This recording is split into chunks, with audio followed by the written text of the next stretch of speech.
ರಾಜ್ಯದಲ್ಲಿ ವಿಧಾನಸಭಾ ಚುನಾವಣೆ ನಡೆಯಿತು. ನಮ್ಮದೇ ಆದಂತ ತಪ್ಪಿನಿಂದ,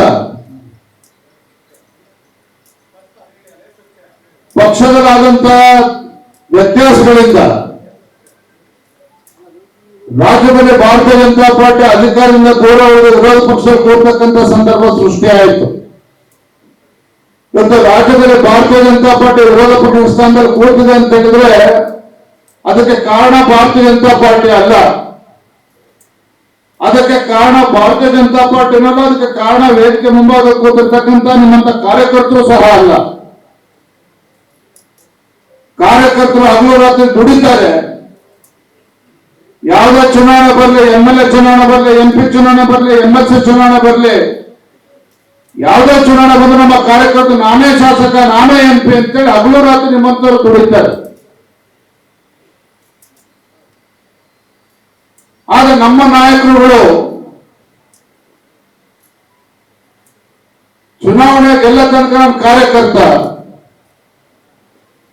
ಚುನಾವಣೆ ಗೆಲ್ಲದಕ್ಕೂ ಮುಂಚೆ ನಾವು ಅಂತ ಮಾತಾಡ್ತಕ್ಕಂಥ ನಮ್ಮ ಪಕ್ಷದ ಹಿರಿಯರು ಅಧಿಕಾರ ಬಂದ್ಮೇಲೆ ನಾನು ಅಂತ ಹೇಳ್ಕೊಂಡು ಯಾವಾಗ ಓಡಾಡಕ್ ಶುರು ಮಾಡಿದ್ರು ಅವತ್ತಿಂದ ಭಾರತೀಯ ಜನತಾ ಪಾರ್ಟಿ ಹಿನ್ನಡೆ ಆಗೋದಕ್ಕೆ ಶುರುವಾಯಿತು.